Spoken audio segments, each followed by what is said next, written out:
In the days of old, the sorcerers of Riverlong cured the sick and healed the wounded through a great power called Source. But a terrible darkness invaded the land, and Source was forever tainted.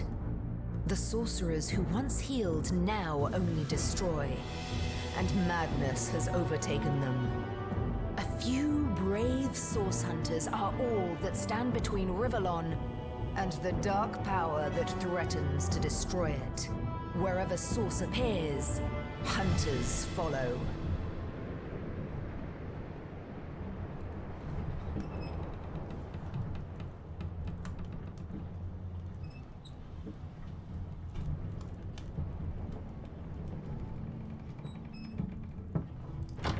Rise and shine, Master Source Hunters.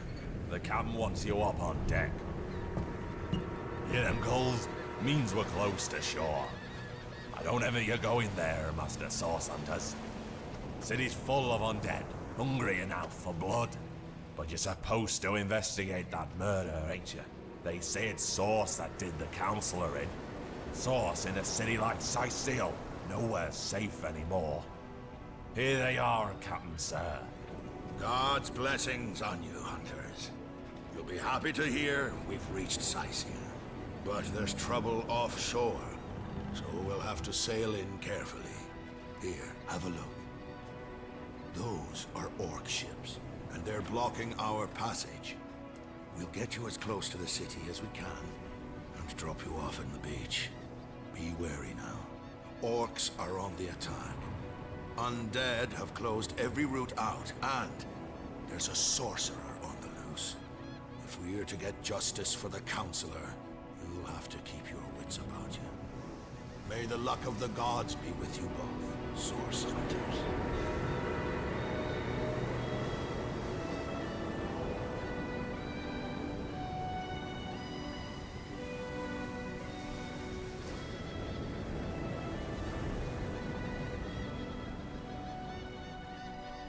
One night, as I slept, I had a sudden revelation. No dream, but a vision. My sister Leandra and my lover Zandalor. I didn't understand, but I recognized their location. Cyseal's King Crab Inn.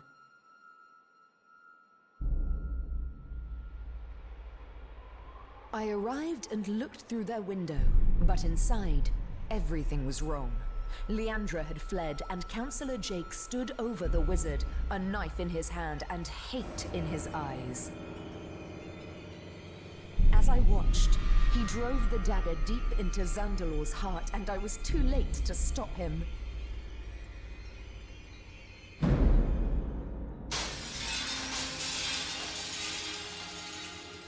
In that moment, I broke.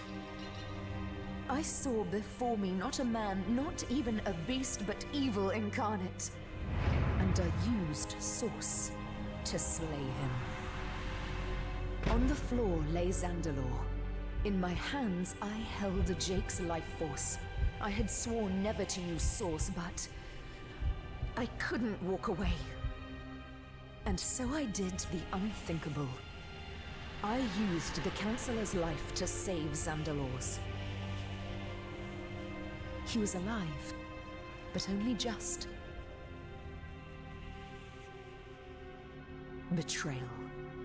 Murder. Source. We were all of us guilty now. Long ago, two great generals led mankind in a terrible war. The dreaded Void Dragon threatened all of existence, and man and gods alike joined swords to stop it.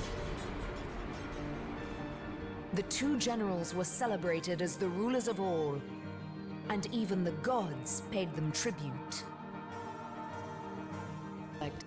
After the war was won, the Void Dragon remained a great threat to all existence. And so, upon the anvil of creation, the God Box was crafted. The void was locked within, But still the question remained. Who would guard the box? The two generals offered themselves. They would give up life and glory to stand sentinel. Transformed into immortal beings, they would be the Void's eternal guardians. They placed the box and the guardians in the first garden, home of Astarte and of the world's most beautiful power, Source. For time immemorial, the Guardians stood by the God Box, no longer human in body or in mind, but duty personified. For millennia, the God Box was flanked by the two devoted Guardians. But Astarte's playmate, a creature called the Trife, turned her attention to the forbidden box. I may know a way to destroy what's inside, hissed the scheming creature. Together, we can set the Guardians free. Open its lid, Astarte, and we can have a look together. Astarte trusted her friend and assented. She pitied the Guardians and welcomed a chance to free them. Let me help you, she whispered into the ear of one. I know your duty, but you both deserve a chance at freedom. Haven't you suffered enough of this chore? She asked the other. Look, your companion is free already. The Guardians, unaccustomed to such attention, started. She had planted a seed of curiosity within them, rekindled a desire that had, for eons, lain dormant. Slowly, they glanced at one another, and the Trife's trap was sprung. Guardians distracted, Astarte lifted the lid of the God Box. What she saw was nothingness. Astarte had called forth the Void Dragon, whose sole purpose was to undo all creation. Caught off guard and terrified, the Guardians, sworn protectors, fled. But Astarte stood firm. She grabbed hold of the dragon and hurled it and herself into the reaches of the void. Here she battled the dragon for all eternity. For his deception, the Trife was cast out of the first creation. He fell to Rivellon, a monstrous creature unworthy of the realm of the gods. Since that terrible day, Source has been tainted by the presence of the void. A once beautiful power has become corrupted, and those attempting to wield it often go mad in the process. The Guardians had failed. Source was tainted, the void was loosed, and all that stood between Rivellon and annihilation was Astarte herself. Overcome by guilt, they hoped to undo their failure by undoing reality itself. And so, they ripped their threads from the tapestry of time, so becoming unknown to history and unknowing of themselves for all eternity.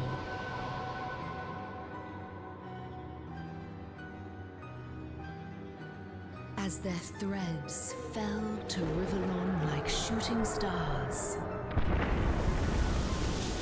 they hardened into crystals the people called Starstones.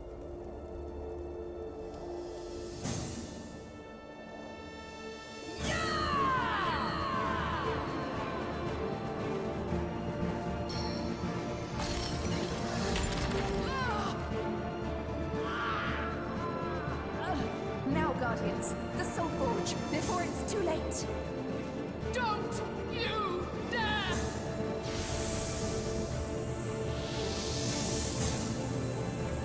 Stay away from me! No! Oh!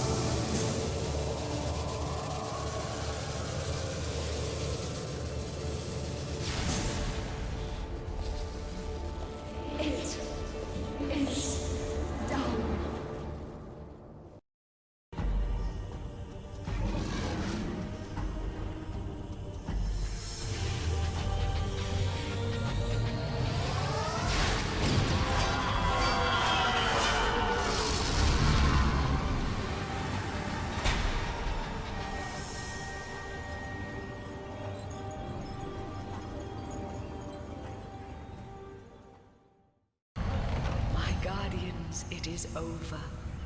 The void, the taint has gone. A new dawn breaks.